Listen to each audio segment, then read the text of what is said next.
feels like I'm about to film an apology video or something. Jesus Christ. Hey everybody. So it's New Year's, and you know what that means? That means that every single YouTuber on the planet is doing a best and worst list of 2019, and I'm no different.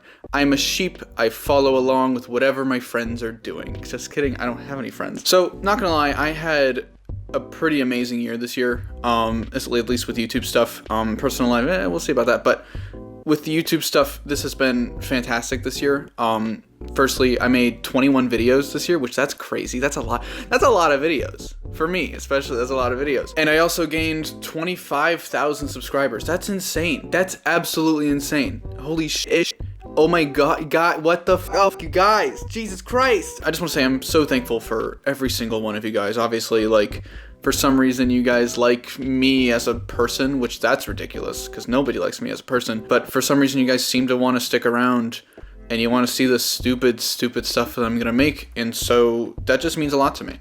Because I really love doing this. I really love making these videos. I really love doing the rewrites and the essays and the pre-writes and all that stuff, and expressing myself and expressing storytelling in a way that lets me just kind of have discussions and have fun, and I'm having fun, and I love it. And so thank you all so much for making me see that this is a viable option. I am so happy that this Fanboy family has been able to grow into what it's become, and I hope that it can grow even more. Oh, yeah, so before you guys ask, the reason that I'm filming and showing my face now is because I am working really hard on this new Superman video that I put the teaser out for last week, and that's taking a lot of energy and effort to edit, so I want to just make something really quick and easy just to get my thoughts about the end of the year and stuff like that without taking up too much of my time, because I really want to dedicate all that time to that Superman video because I really care about it. I'm really passionate about it, and hopefully that shows. So yeah, that's why you're seeing my stupid face and my stupid merch, which link in the description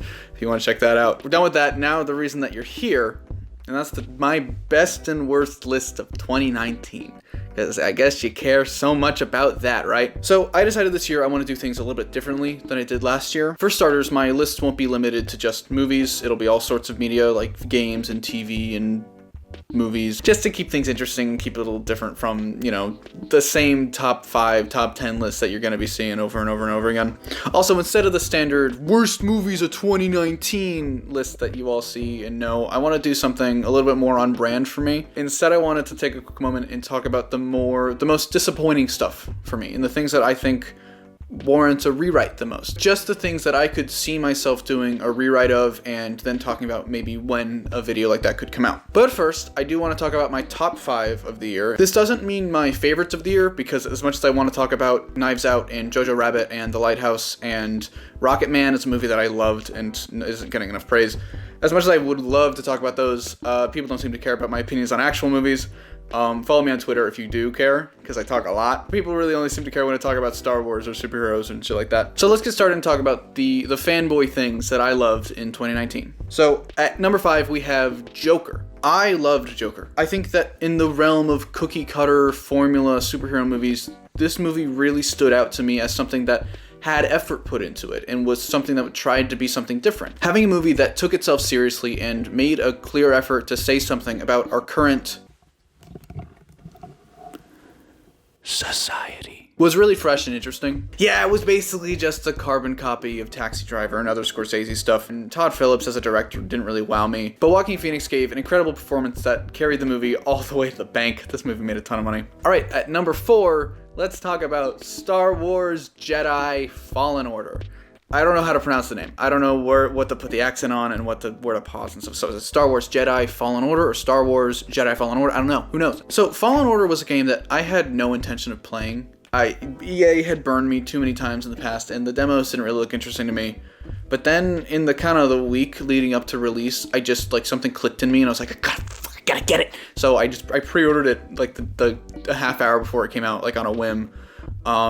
And I am so glad I did that. I loved this game. Not only is the combat so much fun, the combat is so much fun. It's like Dark Souls, but with a lightsaber. It's great. I love it. And the fact that you can customize your lightsaber, I'm a sucker for stuff like that. But the story itself was actually a lot more engaging than I was expecting. And Cal Kestis is actually like one of my favorite Star Wars characters now. And I think that's worth commending. I don't know. And within the realm of Star Wars, let's talk about number 3. The Mandalorian. You know I had to talk about this. It's so good. It's so good. Jesus Christ.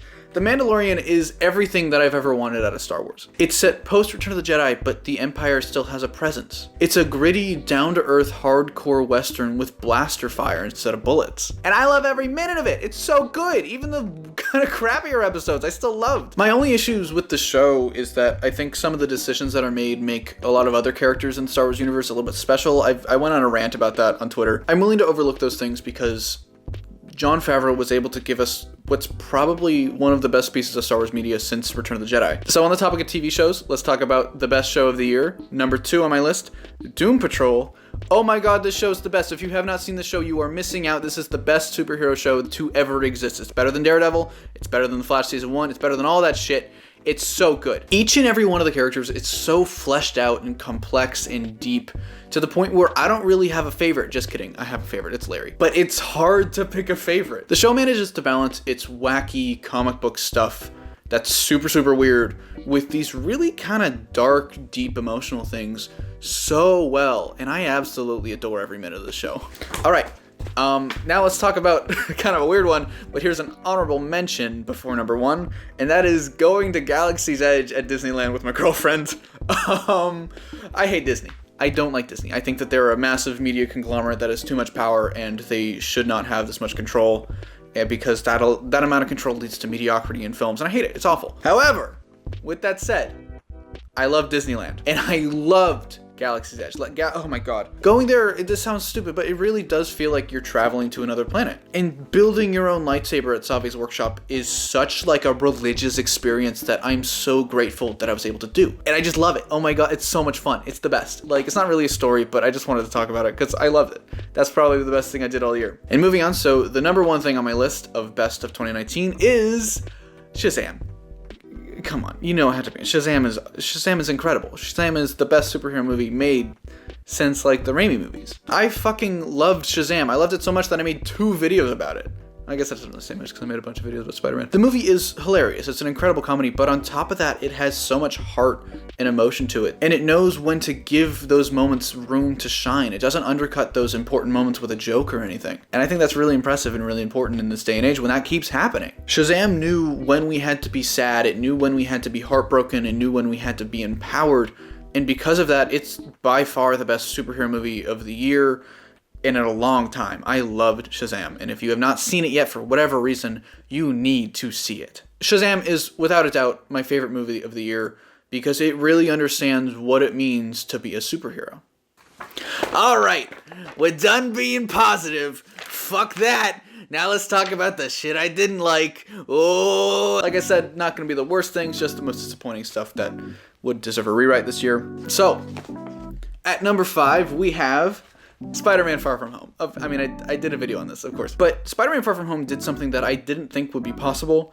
It made me like Spider-Man Homecoming more. There were a lot of moments in smaller, important things in Homecoming, like the energy and those small moments with the people in the friendly neighborhood that I overlooked when I first reviewed that movie and I didn't appreciate as much. And I see it now because the sequel, Far From Home, just takes that stuff and it throws it in the garbage, all the while still having the same flaws and things weighing it down from the previous movies. What more do you want me to say about it? I did a rewrite of it. That's already done. So, okay, so number 4, this is gonna make some people mad, but it's Avengers Endgame. The sound of your keyboard is giving me life. Keep typing your comments, keep going, I love it, I love it. Now, it's no secret that I'm not really a big fan of the MCU. You know, I don't hate it. I think that there are still good movies to it, like Thor Ragnarok I think is incredible. But I will admit that I'm not a fan of the MCU, and this movie was very clearly not for people like me. It was very clearly made for fans. And I understand, in a sense, wanting to have your swan song. You know, you've made all these movies and you feel like you deserve some kind of, not retribution, but like some kind of reward, I guess. But the problem is that that's kind of what the whole movie was. It was just made for the fans. The last 30 minutes is just a bunch of actors showing up, looking at the camera, saying some kind of quippy thing, and then waiting for audiences to go, "Oh, I know them," applaud. They literally have a pause for applause, which that's so weird to me. Thanos, who was the best part of Infinity War, has no emotional connection to any of the characters, and so it's like, what was the point? And most importantly, all the big character development is done off screen. Like, what? You had 10 years to develop Bruce Banner into, Professor Hulk, but instead you just do it off screen. You do it in a time skip. That's ridiculous to me. Now, I don't have any concrete ideas for rewriting this. I have some, but they're not enough to warrant a full video, especially because it'll make so many people mad. I can tell some people are mad already, but whatever, I don't care. So I would probably kind of wait until the hype train has died down a little bit for this movie, because I don't want to be assassinated. So moving on from that controversial take, let's talk about a not controversial take whatsoever, and that is number 3, Game of Thrones. When you had a really, really bad day and somebody asks you how you're doing and if everything's okay, and you know that if you're to start talking about it, you're not going to stop, and it's just going to keep going, and you're just going to end up crying in their arms and stuff, and you don't want to do that, so you just decide, I don't want to talk about it. That's just all you say. That's kind of how I feel about Game of Thrones. I was a huge fan of Game of Thrones. Seasons 1 through 5, I think, are perfect television. They're a perfect adaptation of books that are so well written. And then after that, it just kind of went downhill all the way until it just went into dirt. The showrunners proved that without the guide of George R.R. Martin's work, they have no idea what they're doing. Character arcs rushed, universe rules broken, and a forced conclusion that they just tried so hard to get to. A finale so bad that it makes me not want to rewatch the rest of the show, even the good seasons. I'll never rewrite this. No, come on. I would get demonetized and the hype, never. I would never rewrite this. And the only thing I would say is just, they should have just waited till the books were done. The only thing that I would hope to come from this is, at the very least, an animated adaptation that directly adapts the books. So now, okay, I'm getting more and more upset as I keep going through this. Number 2 is Titans Season 2. This is really not how I wanted to talk about Titans for the first time. I'm gonna be honest, I don't hate Titans. I don't think it's awful. I don't think it's amazing, but I don't think it's as bad as some people are saying it is. I think that it's a decent time that has a lot of really great moments with great characters that sometimes and a lot of times gets overshadowed by a lot of garbage. For the first half of the season, I had a lot of hope. The tone was better, Deathstroke was amazing, Dick was on his road to being Nightwing. I actually liked Jason Todd. Jason Todd's arc was fantastic, and that's the first piece of media to make me like the character of Jason, which that's impressive. And the episode Connor is probably my favorite single episode to come out of any DC TV related stuff. But then the back half started, and things started to fall apart until the show was no better than the CW at its worst. The problem from the show, at least in my opinion, comes from a lack of good direction. I think that the writing and the script has all the pieces there. All the components for a good story are there. It's just the way that they go about interpreting it and doing it is kind of messed up for me. And I don't just mean the blue filter, which isn't as bad as some people are saying it is. Add on top of that, over-the-top violence and one of the worst character deaths I've ever seen. And you got yourself a recipe for a fanboy rewrite. I do want to get around to this eventually. Maybe when season 3 is about to start, I'll start to make it then. Okay. So now for a dishonorable mention, I suppose. Let's talk about The Lion King 2019.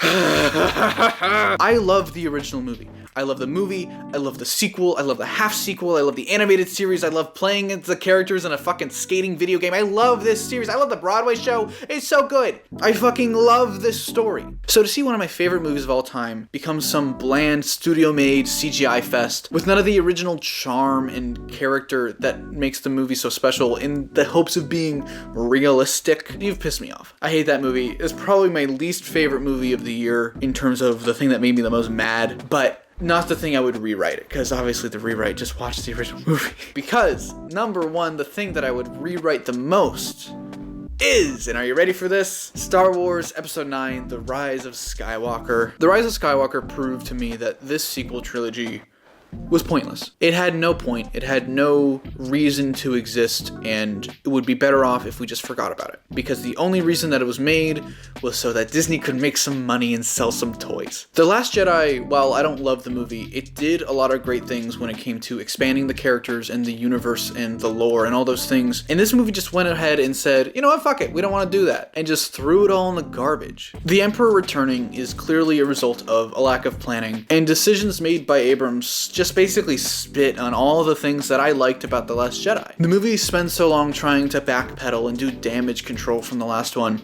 but it also tries to rush itself into this Endgame-like conclusion that it really hasn't earned. Because one thing I will say about Endgame is it did earn that ending. Star Wars is a legacy of actual cinema history that's been tampered with and turned into this formulaic, generic, basically roller coaster of a movie that doesn't add anything. I'm definitely doing a video on this. Believe me, I'm doing a video on this. This is gonna be rewritten. I have a lot of ideas for it that I'm actually really excited to talk about, but those ideas kind of came a little bit too late to fit it within the hype and stuff. And I think it'd be easier for me to just wait till the Blu-ray's out, which should be around March, and then I can have the actual clips and stuff to really dive deep into the movie, which I would like to do. But believe me, it is coming. It is definitely happening. So there you have it. My favorite things of 2019 and the most disappointing things of 2019. So obviously I haven't seen everything this year, so if there's something that you think I missed or you think I should have talked about, it's either because I didn't see it or I just completely forgot about it. So let me know in the comments what your favorite and your most disappointing things of 2019 were. Anyway, thank you so much for watching. Thank you so much for an incredible 2019. Again, I'm just so grateful for everything, and I hope that we can all have an even better year next year. So, yeah, see you around. This has been TroyBoy17 with my face on camera, and it's been fun. I might even do this some more often. I actually kind of like doing this. But, yeah, see you around.